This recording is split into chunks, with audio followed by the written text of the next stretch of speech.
talk to us about the business of fighting climate change. Thanks for coming, Ethan. Thank you. I'm going to stand back here. The microphone is on. Try to speak. We'll get it on. Go ahead. I can just talk. So, I mean, everyone hear me? Okay? Okay. All right, great. So my name is Ethan Elkind. I am affiliated with both law schools. It's kind of a non-traditional arrangement, but it comes out of a particular initiative that I've been working on. I'm based at UC Berkeley, but I've been working on a partnership initiative between UCLA and UC Berkeley on this topic, essentially, on the business of fighting climate change. So it's an initiative that's looking at what business opportunities in California, now that we have a regime here under AB 32 to reduce our greenhouse gas emissions to 1990 levels by 2020. And, I always wondered for a while, what's so special about 1990? I was alive at that time, many of you were alive then. Didn't seem like a great year to me, but you listen to the climate scientists, if we can get back to 1990 levels by 2020, it'll start to put us on the curve we need to get to mitigating climate change in general. And hopefully, the idea is that in California we can set an example and innovate industries and develop best practices that can be a model for other states and other countries, and hopefully have a global impact, and in the process, make some money for businesses. So that's the idea, that we need some business innovation to tackle this problem. So I'm going to just give a quick overview of the initiative I'm working on. Is this on now? Okay, it looks like it's on. So I won't scream anymore. I'll give a quick overview of the initiative, and then I'll kind of launch into the presentation. So it's the Climate Change and Business Research Initiative, and the idea behind it is to connect business, environmental, academic, and government leaders in facilitated dialogue. So we have workshop discussions where we gather stakeholders for meetings, and then we draft policy reports based on the discussion. I brought a few here, so it's kind of a first come, first serve. We've done about various topics. So we've been addressing generally environmental and energy issues, but we've covered, since it's climate change, it touches on almost every business sector in California. We've looked at infill housing, we've looked at renewable energy, agriculture, transit, water and the water energy connection, and retrofitting your homes and businesses to make them more energy efficient. So we've done 10 of these workshops and have released 9 white papers. And this is, you're looking at the extent of my PowerPoint animation skills here. This is, that's 9 of the white papers we've released. Like I mentioned, I brought a few of them for those of you who want to jump up and grab them. But they're, like I said, a bunch of topics related to climate change. And the basic thinking here, just to kind of take a step back and think of the kind of big picture in California, is that we do need these business innovations to happen here. And it's at the point where we have a legacy environmental movement that has been very effective at cleaning our environment, but a lot of that involves stopping things. I mean, if you think about what the environmental movement is geared up to do, it's to keep things from happening, it's to keep pollution from happening, it's to keep development from happening in certain areas, it's to keep large projects from going forward. I mean, I don't want to be too simplistic, but it's been a movement about conservation and conserving, and that's what's, I think, animated a lot of people. It's stopping that pollution, it's protecting their neighborhoods from the impacts of industrial development. And the irony is that we're now faced with this overarching issue that's facing the planet, overarching in terms of the environment, of climate change, and we need to start building our way out of this mess to some extent. I mean, unless your solution is that we all shiver in the dark and deindustrialize, what we are going to be relying on to keep the standard of living that we have, the lifestyles that we have, enjoy the technology that we enjoy, we need technological innovations, we need certain businesses to do things. And it's almost gotten to the point where if you want to make an impact on the environment, you're almost better off in some cases joining certain industries, working for certain businesses, than going into certain environmental groups. I mean, I'm not saying this as an anti-environmentalist, I consider myself one, but as somewhat of an outsider to the environmental organizations working on the academic side, you see that what we're dealing with now a lot of times are conflicts between businesses that are doing things that ultimately would help the environment from a carbon perspective, butting up against traditional environmental laws, and in some cases environmentalists who have a different agenda and are conditioned to stop a certain infill project, or they're geared up to, for example, if you look at high-speed rail, which I know is a controversial project, there's a lot of environmentalists opposed to that when you can make a pretty strong argument that high-speed rail is ultimately delivering some pretty good carbon benefits for the state. I know there's debate about it, but as you start to dig into these issues where the rubber hits the road on climate, it's been an interesting dynamic. And so I think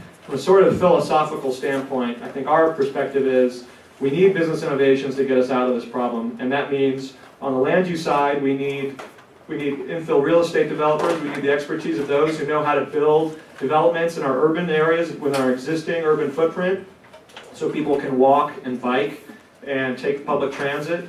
We need clean tech innovation. We need renewable energy folks. We need folks on the energy storage side, smart grid, to make our grid cleaner and more efficient. And we also need a whole army of contractors who can go out to our building stock, our homes and small businesses, and make them more energy efficient and capture those really cost-effective savings. So this is the kind of the challenge, I think, with climate change, is trying to build our way out of the problem that we're facing, and hoping that some of these innovations and best practices take hold. And that's been the kind of guiding principle, I think, behind this initiative. I mean, it's a partnership with UCLA and UC Berkeley, so I guess I'll mostly speak for myself on this, but that's, I wanted to share that with you in terms of the kind of underlying values and outlook about this. So while we think of it as an environmental initiative, the tensions have been interesting. So I'm going to talk about 4 key areas here of addressing climate change, and particularly how the business community can address climate change. And the first thing I'm going to talk about is land use, and particularly those infill real estate developers that I was talking about. Secondly, energy efficiency upgrades, so retrofitting the existing housing and small business stock to make it more energy efficient. We'll look at some renewable energy sector and advancements there. And then finally, looking at some innovations to integrate that renewable energy into our existing grid on the energy storage and smart grid side of things. So let's look at California's carbon footprint. As part of my job, I look at this pie chart more than I ever thought I would. How many of you are familiar with this pie chart? Okay, good. So we've got some folks out there. So I love this thing. This is basically our footprint, our carbon footprint, and where it comes from here in California. So when we think about our greenhouse gas emissions, you can see the biggest wedge there on the right is transportation. And that's 38% of our greenhouse gas emissions as calculated, I guess, in the last 8 to 10 years. So it may have changed a little bit, it may have gone up, but it's bigger in California than nationwide. Nationwide, it's around 33% of our carbon footprint as best as the data tells us.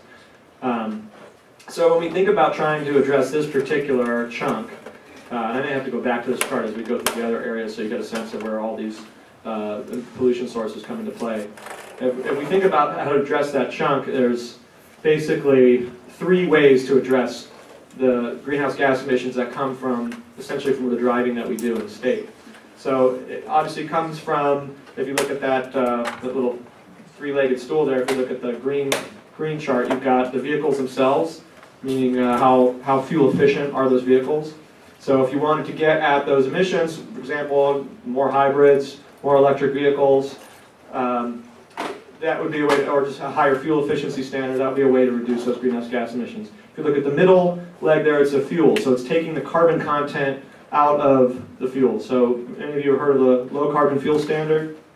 This is one of the Air Resources Board key regulations for how to reduce the carbon footprint in California. There's been a lot of talk about cap and trade. I think a lot of people, maybe somewhat casual observers to how California is fighting climate change, think that cap and trade is our big strategy.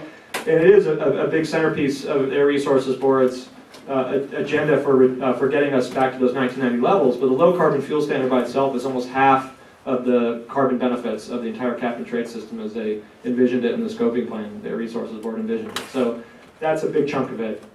But then finally, you've got the stool there, the stool leg on the right, the vehicle miles traveled, or VMT. And basically this means the amount of driving. And the studies that we've seen indicate that even if you try to decarbonize the fuel in that middle stool, and if you have more efficient vehicles, you still are faced with the problem of rising vehicle miles traveled, and it ends up swamping the benefits of addressing those other 2. So essentially what you need to do is reduce driving. And some people get really bullish and say, well, do we really need to change how much we drive? I mean, electric vehicles are really coming online, more hybrids. But if you think about even the most optimistic projections for electric vehicle deployment, for example, Nissan has a goal of 10% market share of electric vehicles by 2020. I mean, it still means that in 8 years from now, 90% of our vehicles, our new vehicles, are going to be using fossil fuels. So, that's basically we're faced with the fleet turnover and with the even optimistic projections. Fossil fuel vehicles are going to be with us for most of our lifetimes. For those of us in this room who hopefully will have a nice long life. And so what we need to do is get at the amount of driving that happens, and that has to do with our land use patterns. It has to do with where we build our housing and where we locate our jobs, where our services are located. So if you live in a community where you have to get into a car to do everything, then you're going to end up driving a lot, even if you're driving a hybrid. In some cases, because you're driving a hybrid, you might feel liberated to go drive more. This is actually an effect that's been documented. You still are going to be not benefiting the environment and climate in terms of your carbon emissions. So we need to push for smarter land use patterns. And my first bullet point here is market demand, because when you start talking about where we live, how communities are designed, you get a lot of pushback from people who say, well, this is Soviet-style planning. They don't like the idea of smart growth. Some elite person telling everyone what's a smart way to live. And I think there is maybe some legitimacy to those reactions to the rhetoric. But the reality is, in California and I think across the country, is that there is a vast unmet market demand for a different kind of lifestyle, for one that doesn't involve what we think of as a traditional American dream, where you have a single-story, detached, 2,500 square foot home out in the suburbs, 2-3 car garage, driving to work. It's not to say that that model doesn't still work for people. I mean, there's definitely a lot of families that's an attractive way to live. There are people who may just like the peace and solitude, they don't mind driving. But we have a large segment of the market that we have not built housing for. And if you look at some of the studies in the building industry, they say we've already overbuilt this kind of single-family detached style of homes, well out into the future. And by contrast, if you look at some of our urban neighborhoods, demand right now is really almost out of control in certain parts of the state in terms of young people who don't have children, couples without children, seniors who want to move back into a more vibrant neighborhood. So there's these market segments that want to move back in there, and you see it in a lot of the housing industry data, you see it in the building permit data, and you see it in terms of where the housing collapse has hit places the worst. I mean, there's certainly, the outlying areas got hit the hardest by the housing collapse, and the areas closer to town ended up doing a lot better. Some of that's related to gas prices, and I think a lot of it is related to a generational shift and a kind of a cultural shift that a lot of folks want a different kind of lifestyle. So that's the kind of the good news, I think, is that what we're trying to do, what we need to do as a society wants to do anyways for a whole host of other reasons besides benefiting the climate. I think people want a more convenient lifestyle. They don't want to sit in traffic all the time. They want to be able to walk places. They want a vibrant neighborhood. They want to have a mix of services that they can access. So I want to kind of have that be the kind of context when we think about these issues. But of course, also for AB 32 reasons, our climate change goals, we want to see people in lifestyles where they don't have to drive so much. And that means having communities that are designed more holistically. And SB 375, I'm sure many of you have heard of this law. This is California's kind of landmark. It was described as a landmark kind of anti-sprawl law passed in 2008. It's extremely complicated. If any of you are looking to fall asleep, if you have trouble sleeping, I recommend that you print out this PDF of this legislation and try to look through it. It's mind-numbing, and it's hard to explain, but the basic idea is in California, we do transportation planning on a regional scale. So the regions, the major regions, the Bay Area, all the counties of the Bay Area, Southern California, San Diego, do transportation planning in the sense that they get together and they document what are their list of needs for projects, for funding transportation projects, highways, roads, and transit. And that's their big funding document that they will turn over to state and federal government to basically draw down state and federal funds to be spent in that way. And what SB 375 does is now incorporate a sustainability element into that plan, where there's a chapter of that plan, that regional transportation plan, that now has to take into account future housing growth, future job growth, and travel patterns, and now try to meet a target given to them by the Air Resources Board of VMT and greenhouse gas reductions per capita. So it's not a mandatory thing. If they don't end up doing it, they don't all get thrown in jail. It just means they have to do an alternative plan if they can't meet it with the plan they have in there. But it's a planning exercise, and they put it in there as a chapter, and everything within that document by law has to be consistent with it. So now they have to order their transportation projects according to that regional vision of growth. So it's not a revolution, as I've heard one advocate describe it. It is more of an evolution, in the sense that it's starting to bend the curve, that now the new transit projects that are being programmed are going to have to be focused in these areas where they actually project housing growth. So we're not going to be building new overpasses and new off-ramps out in rural areas and encouraging developers to develop out there because we made it easy for them by building roads. We're now trying to focus the dollars where we know the growth is going to be. I mean, that's the idea behind it. And there are some real kind of strings attached, real incentives. So you qualify for federal and state money better if you have a plan that's aligned. There are also some environmental relief that comes along with it. So I put up a bullet point here, Sequa exemptions. Has everyone here heard of Sequa? Got some head nods. California Environmental Quality Act. This is a law in California that requires essentially a public process, an advance review of the impacts of a project that's being considered, major projects. So if you have a big development project in an urban area, it can be quite challenging. A lot of developers complain bitterly about this process because they'll invest a lot of money up front to getting a project built, and then they have the unknowns of, was the environmental review inadequate? Are they going to get sued by someone, maybe a competitor? And this is what they often like to complain about. Maybe not. Maybe someone who doesn't want, a rich person doesn't want their view blocked. You get those kind of complaints. I mean, the flip side of it, I think, if you listen to folks who really are advocates for the Sequa process, it also gives a real strong tool to local communities to have some control over what gets built in their community. So it's, the arguments are good, I think, on both sides. But the challenge is that in California, we need to do everything we can to make sure we're building in these infill appropriate sites. And so the state has recognized that Sequa has been an obstacle for investment in these areas because it creates so much uncertainty and can cause a lot of delay for these projects. So SB 375 contains some streamlining provisions for review, so you can basically get out of having to do environmental review in some areas if your project is compliant with this overarching regional view. And we also have just some standalone Sequa streamlining and other exemptions. Personally, I'm most interested in one that came out of the last legislative term. You may have heard of some of these Sequa reform efforts. For example, the LA football stadium. Has anyone heard about this controversy last year? So, LA wants a nice downtown football stadium, and the developer was able to get almost a free pass from Sequa in exchange for a whole bunch of mitigation measures that they would agree to in advance. And that got a lot of attention, and I don't have much to say about that. I don't want to wade into that controversy. But kind of a sleeper Sequa reform bill was SB 226.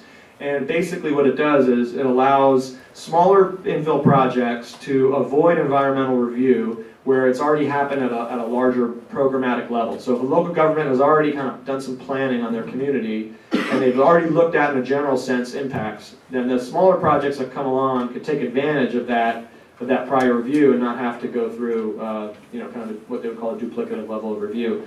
We've had this in California already. To some extent, it hasn't worked great. But the difference now is that the state is now defining which projects can be eligible to qualify for those benefits. So for the first time, the state, through the Governor's Office of Planning and Research, is actually defining what a good infill project is. And it's a hard thing to do. It's like that old adage, I know it when I see it. It's not that simple with infill. And they're having an interesting process about what constitutes a good infill project. And their big metric is VMT, vehicle miles traveled. So if you have a project that, through the existing modeling that we have, you can show that it'll be in a low VMT area, then you can qualify for these for a streamlined Sequa process. So a lot of information about Sequa, but just to kind of give you a sense of what we're trying to do in California and where the push is coming from in California from a policy perspective. I didn't put any slides up about what the kind of big solutions are, so I'll just kind of give you my bullet point cheat sheet here.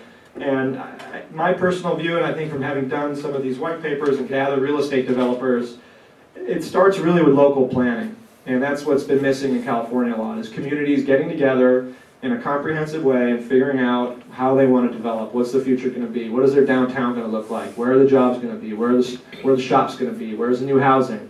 Can we accommodate all the different demographics in our community? When people are seniors in 2025, where are they going to live? If we want our kids to come back in our communities, where do we want them to live? So it's that whole visioning process that needs to happen really in every California community, because local governments have the control over land use, and we need to really get people engaged in that process. Otherwise, it becomes just something that communities do, and then the developers come along and there's ad hoc approvals for projects, and then you get people who just start suing, and we end up with planning by lawsuits. And it's not an effective way, and the stakes are simply too great because, you know, as we saw from the pie chart, so many greenhouse gases are coming out of the driving and the land use patterns we have in the state that we need to do something about it, and we can't just sit back on business as usual. And, you know, the hope is too, if you start to engage people in this planning process, that, you know, you don't get just those, you know, 20 angry people on a Tuesday night at a local planning hearing, you know, or complaining about some project. Hopefully you get a broad-based level of support. So I think fundamentally it's got to start there. And to make that happen, we need more dollars for local governments to do this planning. There's a meeting across the street after this talk. I don't think they weren't waiting for my talk to finish, but just so happens that the Air Resources Board is going to be discussing what to do with auction revenue that comes from the cap and trade program and from auctioning off of allowances. And I mean, if someone were to ask me, and nobody's asked me, but I'm going to tell you right now, I think some of the money should go to local governments so they can do this planning, because I think it's that critical. And nothing can really happen without it. I mean, unless you get that in there, you're not going to get the kind of land use patterns we need. I mean, the regional efforts by SB 375 are great, but it needs to be matched by local governments, because a lot of the development we want to see is frankly illegal in California. I mean, it's illegal in the sense that you've got height limits, you've got zoning restrictions on the types of uses you can put in places. So we don't allow the market to, it's not a free market when it comes to land use. So if there's a parcel where it would be cost effective to build a high-rise skyscraper, the neighbors would say no way, and it's not going to happen. They shunt it off to industrial areas that they're trying to redevelop, you know, lower income communities that aren't organized to fight back. And it costs a lot of money to build in these areas because there's no market there. So that, and now with redevelopment agencies gone, the mechanism for public support is gone as well. So, you know, we need to have a better, more comprehensive view of where we're going to grow in the state, and it can't just be shunted off into these, you know, outlying areas. So infrastructure development is also part of that. You know, if you're going to build more compact communities, you need to have good infrastructure, and that's hard for local governments to get funds for that. There are some ideas being bandied about, infrastructure finance districts, for example, where you could maybe use the increment of tax revenue that you'll get in the future and borrow against that. Different methods along those lines. A third, and I'll just give one more after this, third one would be tax reform.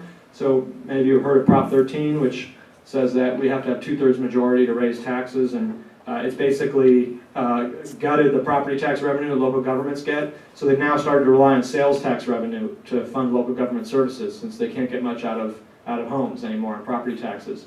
So their incentives now are to green light big box stores. You know, those are going to bring revenue in. Housing is not going to bring in a lot of money for local government. So the whole tax structure is screwed up in that respect.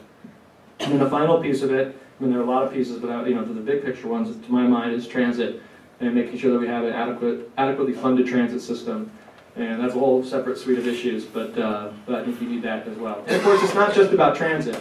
I've seen charts comparing the United States and Europe, for example, greenhouse gas emissions and the modes of travel. And our public transit usage in the United States is on par, actually, with a lot of the European countries that we would associate with having a very car-free type of lifestyle. The difference is that they bike ride a lot more. So if you've been to Amsterdam, for example, you see bikers everywhere. I mean, there's other ways. We don't have to necessarily build a gold-plated subway system. We can just build safe paths for walking and biking, and that can make a big difference in a lot of communities, and it can do it right away. You don't need a big investment. So that was a lot of talk about land use. But, you know, hey, I showed you the pie chart. That was 40% of the pie chart, so I think I was entitled to take 40% of the time, potentially. So I want to move on to another topic.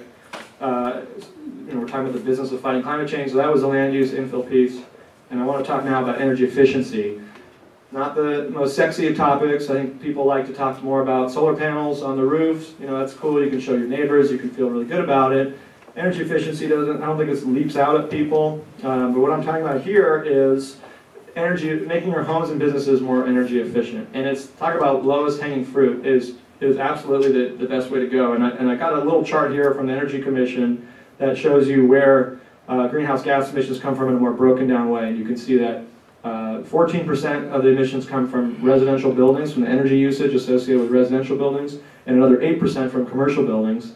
Total of 22% of our greenhouse gas emissions comes from those sources. So it's a nice wedge to tackle, and also, as I'll show in a slide or two, it's cost effective. So what are we really talking about when we're talking about the energy usage? Here's another pie chart showing where the typical profile of greenhouse gas emissions from a building. So you can think about this in terms of your own home.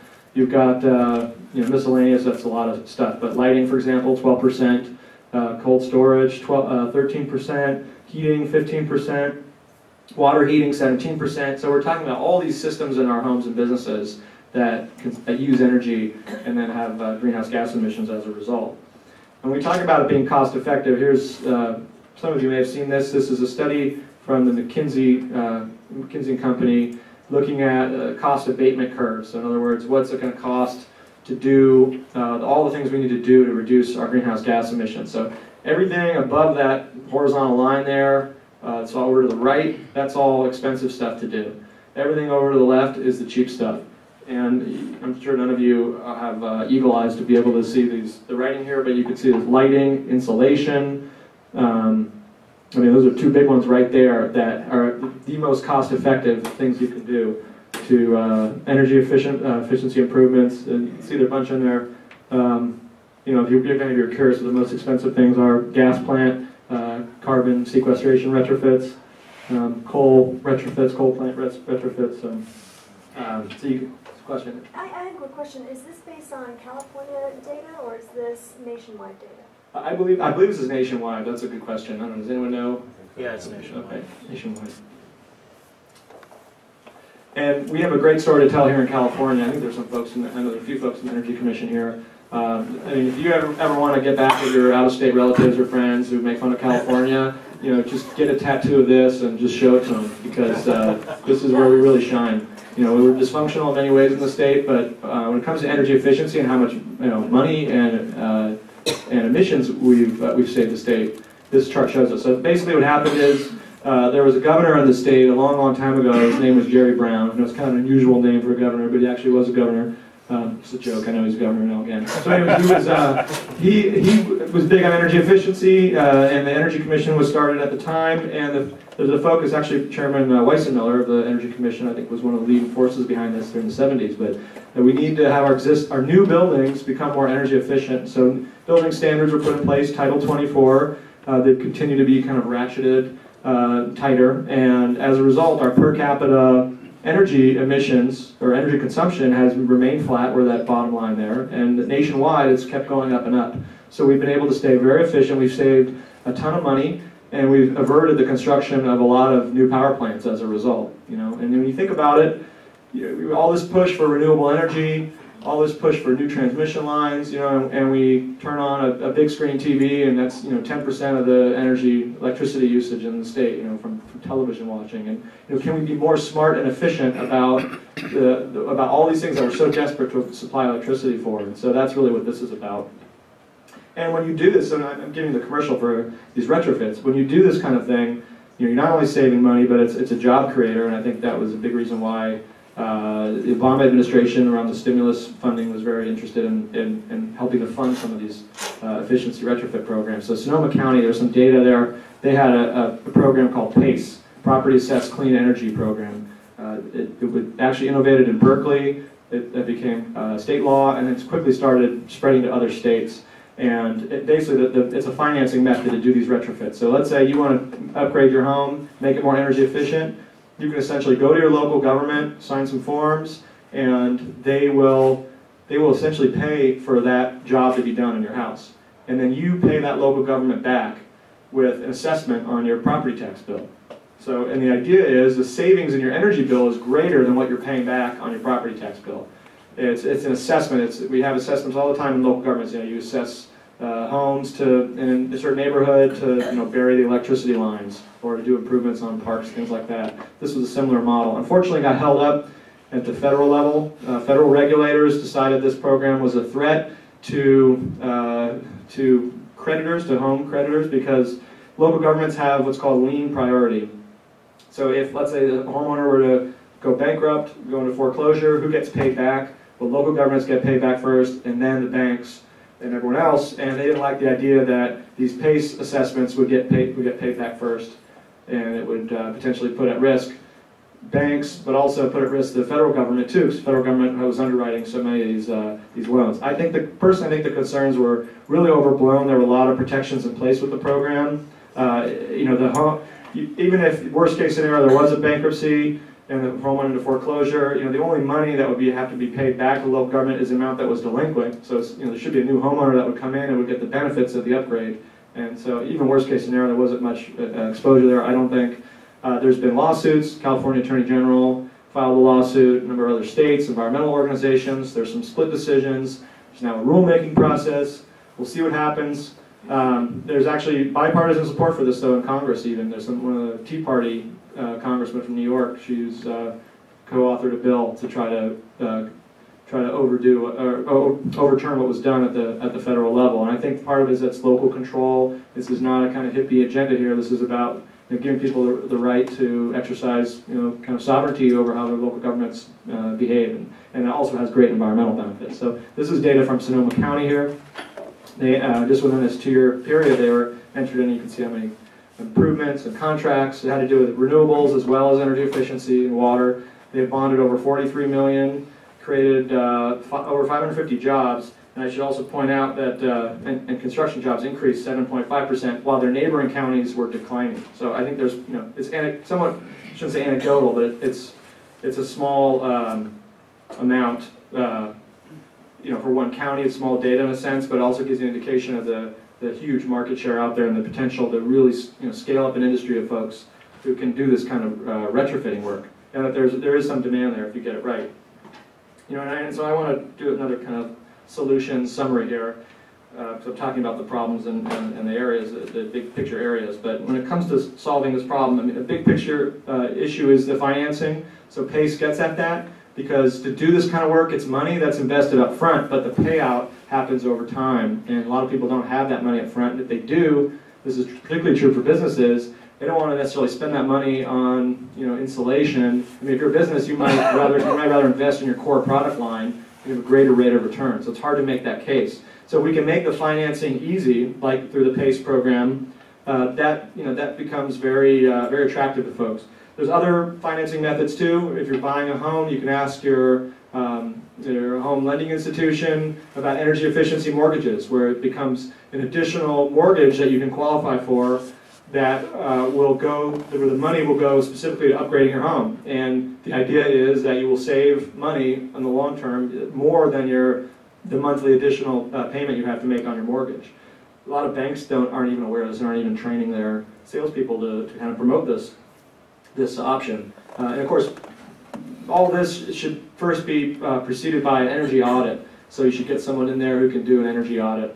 It's pretty neat. They have infrared kind of things where they look at where air is leaking out of your house. Heard some pretty crazy stories from Fresno, for example, where they had an energy audit program down there, and they went into someone's home, someone who was spending $800 a month on their electricity bill, and they went up into the attic and they found a hole the size of a basketball in their duct system. I think a squirrel had burrowed in there.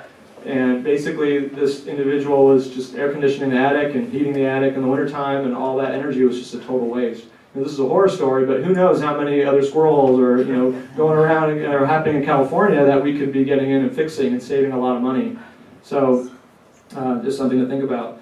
I think ultimately though, we do need triggers, because nobody wants to have this work done in their home. I mean, let's face it, it's really disruptive. Who wants to have someone come into your house and blow insulation into your walls and do all this work? You don't even know how to begin finding appropriate people to do the work. You may not even know how much you would save. People haven't even heard about this kind of stuff. So it's a tough challenge. You get some early adopters, but ultimately I think we need some triggers. By triggers I mean when you sell a house, maybe there has to be some sort of mandatory requirements. Certainly some jurisdictions around the world in the United States have done this, where there's a mandatory energy audit that you require for someone who's buying a new home, or maybe at the time of lease, or maybe it's every 10 years in an office building. A lot of people don't like it, realtors don't like it, people involved in property management, but I think we need to get to that point. The other thing too is that, let's say when people are getting a new water heater, when their water heater breaks, that's a perfect time to tell them and have a mechanism in place where the energy efficient option is promoted to them. Or when they're getting their roof redone, that's a perfect time to get up there and do some new insulation and put in energy efficiency measures. So, we need to think about getting those key decision points, getting in front of people, those key decision points. And then finally, it's about making sure we have a workforce, contractors who can do this stuff, who are trained, who people have confidence in. Another anecdote from Fresno, when they did some polling on it, they found that people really didn't trust contractors. They just pick up, flip open the phone book or Google someone to do retrofits. They had no idea the quality of these people. And they didn't trust government to do it either. So they didn't want government to come in, and they didn't want private contractors to come in. But if government recommended a contractor, somehow that was okay. So I don't understand the psychology behind that, but people love a government-supported list of contractors. So you go on a list, and here's your 10 that you can choose from. So that kind of solution, may be something that that other local governments can implement. Of course, it takes money too to get these programs up and running. So that's another factor. But ultimately, we'll need some good standards, so we know we've got trained, capable people. You can do some damage to a home if you're a bad retrofit contractor. So it's about having those workforce standards, and it's about making sure that local governments are part of that process. So that's on the energy efficiency side. Now we can get into the really sexy stuff. Renewable energy, solar panels, wind turbines. California, we have a goal here of 33% of our energy must come from renewable sources by 2020. I put together, this is my work. I know it's pretty impressive. I mean, it's not CGI, but it's bar charts here. You can see our progress since 2003. And, kind of hovering around 13-ish% up until about 08. And you see 09, we had some stimulus dollars and some major price declines in solar panels. And we were supposed to be at 20% by 2010. That didn't happen, but they did make it to 20% by 2011. And there are some people who think we may blow past the 33% goal by 2020, maybe up to 40%. Maybe that's too optimistic. Right now a lot of these are just contracts that can fail. And the projects, when we get to implementation stage, can fail. But we're moving in that direction. And I like to think of, there are two ways of accomplishing this goal, to kind of boil it down simplistically. So we have large central station, those giant solar farms out in the desert. I flew down to LA on Monday, and I looked out the window, and I saw Coalinga, if any of you drive I-5. And then I looked north, and I saw this massive field that looked bigger than Coalinga. And maybe some of you heard of this project. I had to Google it when I got back to the hotel, and there's a giant bright source